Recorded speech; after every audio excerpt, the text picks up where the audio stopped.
En el libro de Esther no se menciona el nombre de Dios, lo recuerdan, ¿cierto? Sin embargo, cuando uno lee el libro, como que está aquí en la mente el hecho de que Dios ha estado presente en cada decisión de Mardoqueo y en cada decisión de Esther, y también del rey, en este caso del que fue esposo de Esther.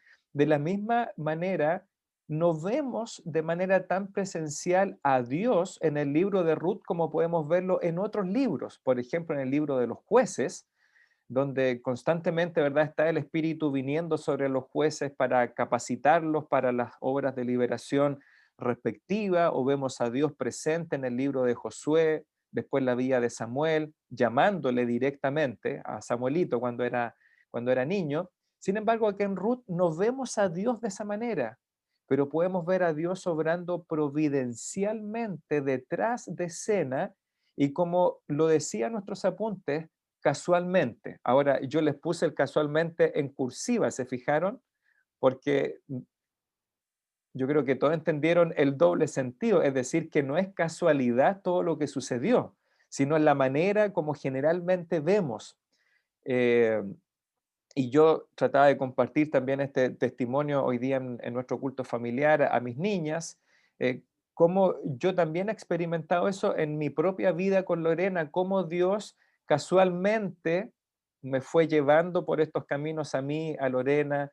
Yo estuve en diferentes trabajos donde yo podría haber hecho carrera, pero Dios hizo que me echaran del primer trabajo que tuve, que podría haber sido millonario en este momento, ya era una muy buena empresa, y sin embargo Dios casualmente fue obrando en estos pequeños detalles. ¿Por qué? Porque Él tenía otro propósito para mi vida y para la vida de mi esposa Lorena, no relacionado con lo material ni con la prosperidad, sino relacionado con el reino de Dios. Entonces Dios está detrás de estos detalles, obrando en las vidas de sus hijos. Y aquí tenemos dos ejemplos, porque estamos viendo, eh, y yo espero que usted ya haya dado cuenta en las lecturas, que las decisiones que fueron tomando nuestros protagonistas, en este caso Elimelech y Noemí, no fueron las decisiones correctas. ¿Se dieron cuenta? Ellos no deberían haber salido de Belén para ir a buscar alimento y provisión a una tierra extranjera. De hecho, hay partes en la ley donde se le prohibía a los israelitas bajar a Egipto o ir a otras tierras a buscar sustento. Los israelitas, es decir, los hombres y mujeres que confiaban en el Dios de Israel, en el Dios de Isaac y de Jacob, ellos debían aprender a confiar y depender de Dios en su provisión en la tierra prometida, y no confiar en otros lugares o en otras naciones o en otros pueblos. También parece interesante esta decisión de los padres de Malón y de Kelión de permitirles casarse con dos moabitas, cuando eso para un israelita piadoso, conocedor de la ley y del pacto de Dios, eso no correspondía. Estaba totalmente restringido en la ley de Dios y de Moisés, que los hombres israelitas debían buscar mujeres israelitas para contraer matrimonio, ¿cierto? Y eso usted lo sabe. Si usted leyó la Biblia, usted sabe que estaba eso totalmente prohibido. De hecho, la recomendación de la ley era que si eran de una tribu, no sé, de la tribu de Judá, casarse dentro de la misma tribu de Judá, por cosas prácticas y por cosas culturales también. Entonces, vamos a ver en nuestro próximo estudio, ya entrando en el capítulo 1, esta frase que les voy a compartir ya como título anticipado: el pasto es más verde, ¿dónde? ¿Dónde siempre es más verde el pasto? En la casa del vecino, ¿cierto? Siempre el pasto del vecino es más verde. Y este es un dicho que no es solamente latino, sino también eh, eh, en otras culturas. Y eso pasa, que uno tiende a ver siempre el pasto más verde en el otro lugar. Así que aquí vemos al principio una familia que está tomando malas decisiones. ¿Y cómo lo sabemos? Porque las consecuencias son negativas. Ellos siguen pasando hambre, siguen pasando hambruna, muere el patriarca, mueren los hijos, Noemí queda totalmente desamparada en la desventura, ya no hay alimento para ella, justamente en una tierra que se suponía iba a darles prosperidad, y tienen que regresar en pobreza otra vez a Belén. Es decir, de qué valió el irse a Moab si al final regresaron con más pérdida?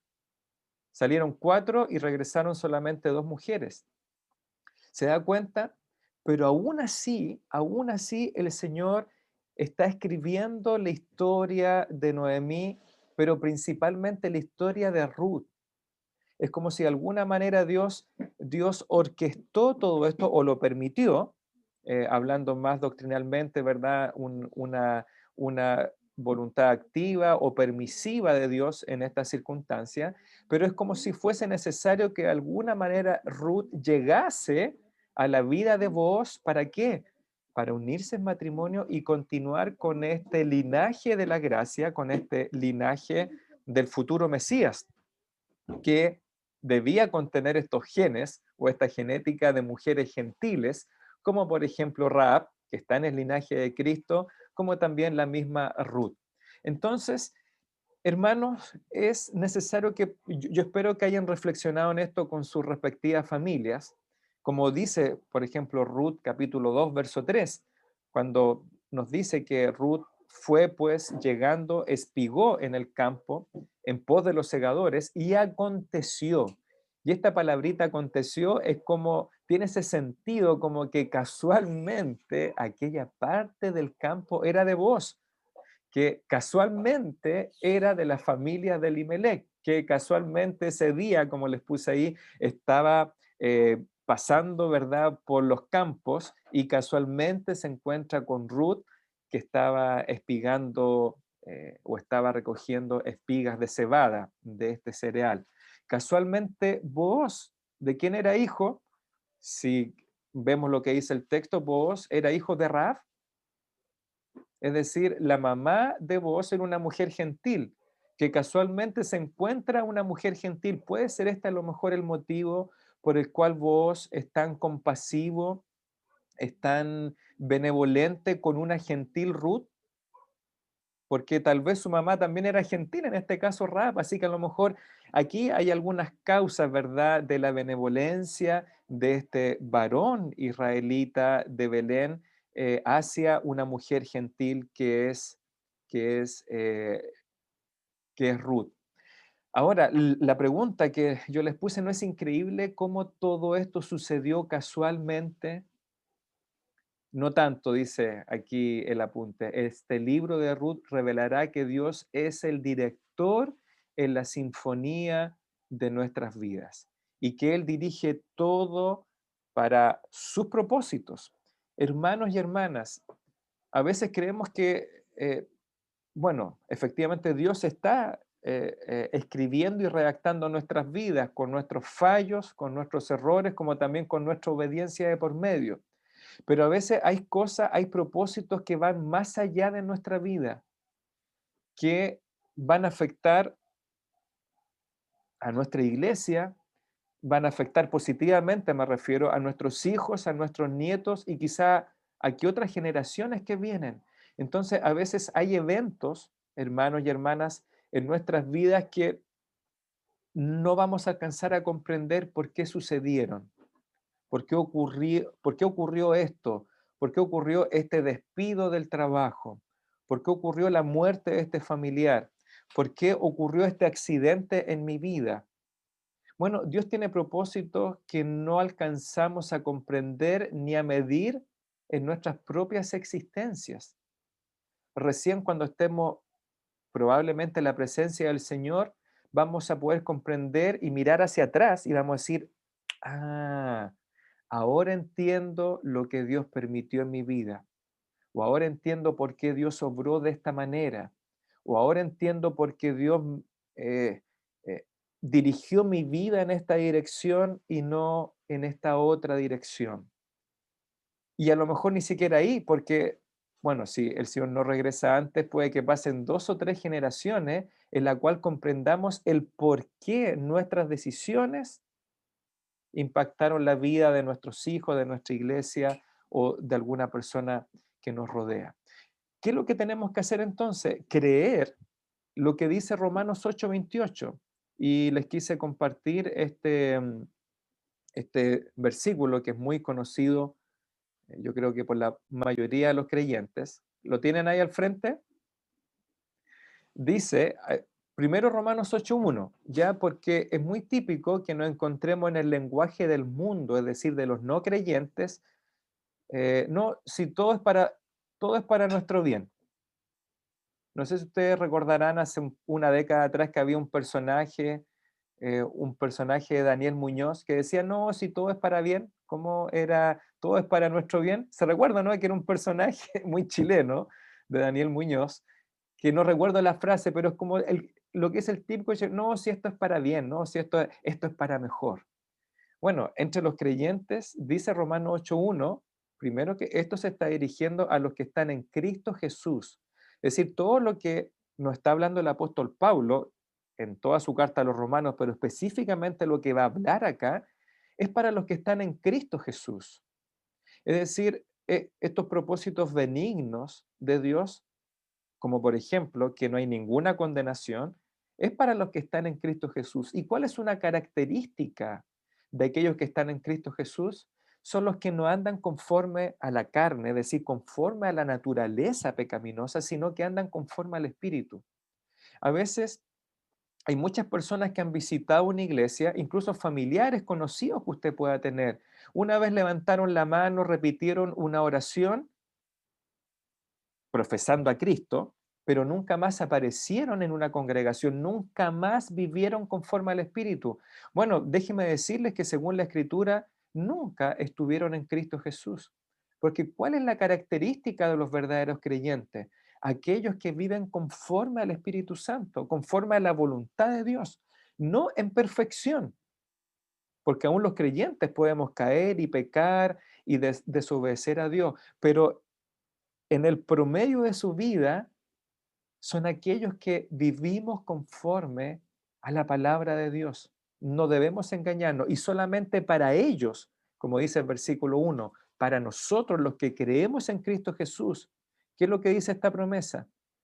Y sabemos, dice Pablo con certeza, sabemos, es una convicción, que a los que aman a Dios, no a cualquiera que dice amar a Dios, sino a aquellos que aman a Dios, que viven conforme al Espíritu, que los que están en Cristo Jesús, a ellos, todas las cosas, los grandes eventos, como un matrimonio, como un contrato de trabajo, como un ascenso, pero también las pequeñas cosas, aquellos pequeños detalles o esas pequeñas decisiones en nuestra vida, todo nos ayuda a bien. Esto es, a los que conforme a su propósito son llamados. Sí, el apóstol Pablo vuelve a hacer el énfasis. Solamente para aquellos que están en Cristo Jesús, solamente para aquellos que aman a Dios bíblicamente, es decir, que nacieron de nuevo y son creyentes, todas las cosas ayudan a bien. Y mire cómo lo dice otra versión, un poco más moderna. ¿Se notó el cambio en la pantalla o no? ¿De versión? Sí, ya, perfecto. Que no sabía si cambiaba ahí, pero dice acá, todas las cosas cooperan para nuestro bien. ¿Lo vio ahora o no? Sí, ahí, ya. Cooperan para bien.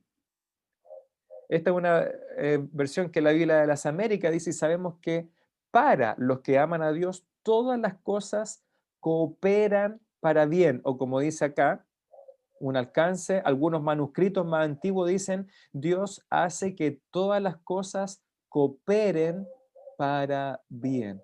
Esto es para los que son llamados conforme a su propósito.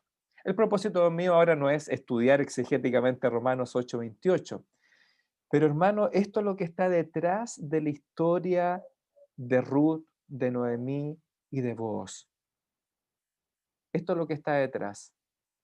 Nuestras vidas simplemente son el pergamino en donde nuestro soberano Señor escribe sus propósitos y sus planes.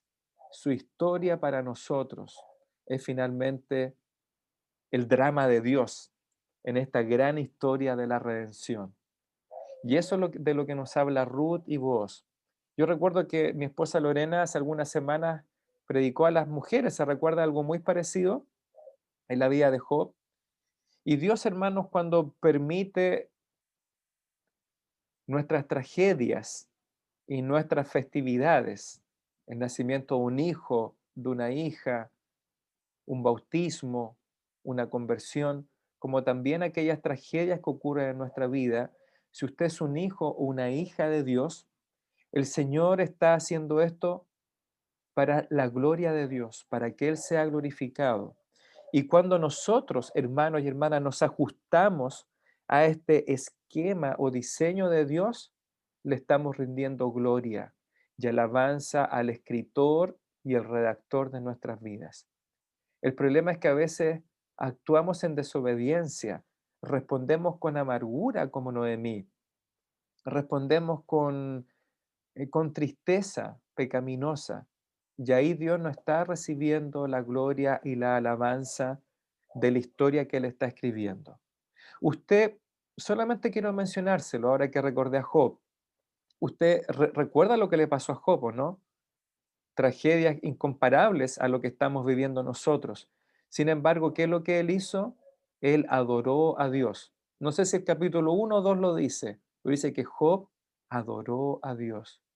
Es decir, perdió su familia, sus negocios, su empresa, su emprendimiento, podemos decir.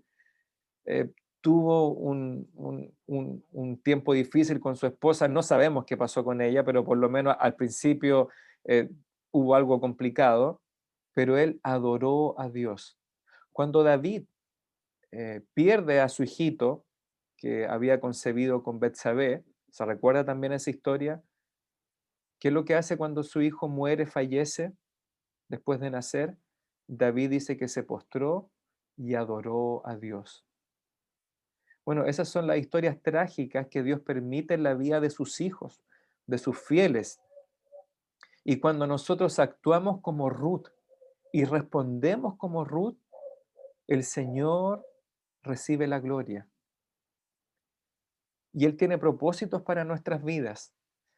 Podría haber sido Orfa, podría haber sido Ruth quien volviera atrás a sus dioses, a sus padres, y a lo mejor Orfa hubiese sido en este caso la esposa de Boaz, ¿verdad? Porque la historia sí o sí va a llegar al desenlace que Dios quiere. Pero ¿cuál es nuestra decisión? Que nosotros seamos parte de esta historia, seamos parte de estos detalles de la gran historia de Dios.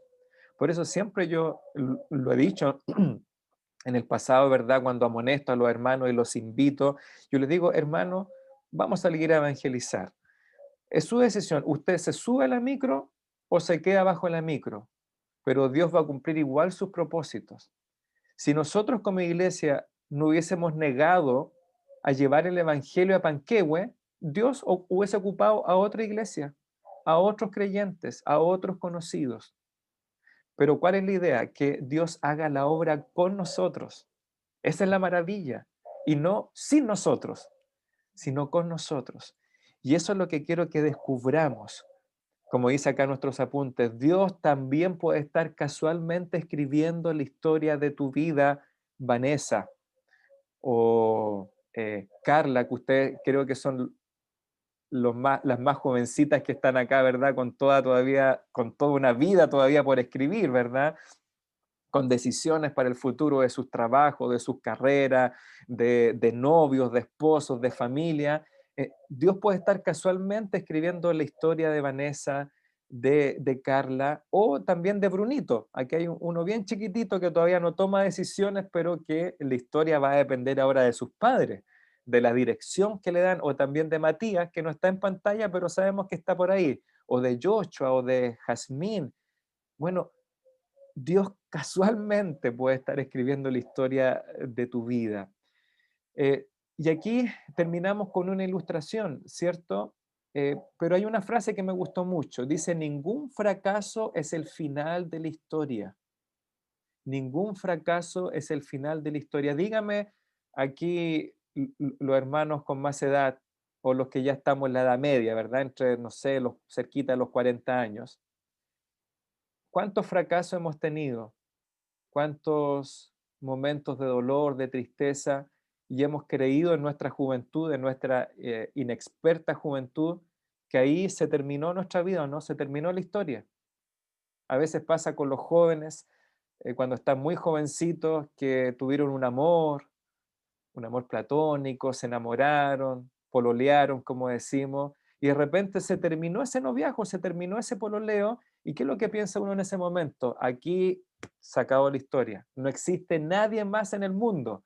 Y Dios te dice, pero mira, esto es como el huerto del Edén, está lleno de frutos, pero el que no quería para ti, justo es el que tú querías tomar del árbol y justo era el que te traía eh, tragedia para tu vida. Pero mira, está lleno de otras opciones, de decisiones, y ahí nos damos cuenta cuando confiamos en Dios que ningún fracaso es el final de la historia. O a veces teníamos trabajos que amábamos, que queríamos, ¿verdad? Que nos proyectábamos y Dios nos cortó esos trabajos. O una carrera tal vez que quedó truncada. ¿Y qué pensamos en ese momento? Lloramos con amargura como Noemí, nos lamentamos, incluso podemos hasta cuestionar a Dios porque creemos que esos fracasos son el final de nuestra historia y debemos confiar que Dios está permitiendo aún estos fracasos, tragedias, rompimientos, ¿para qué?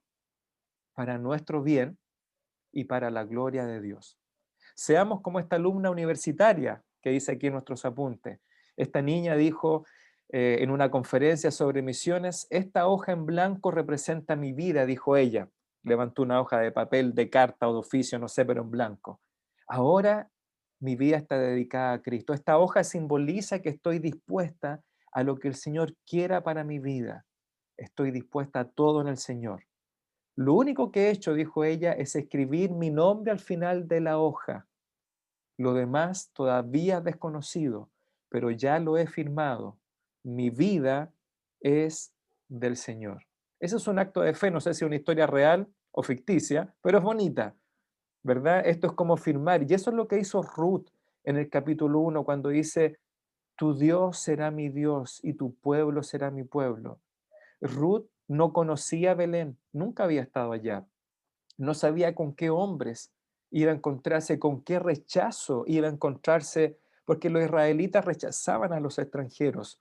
Sin embargo, Ruth firmó la hoja en blanco en un acto de fe y por eso ella entró al pueblo redimido de Dios.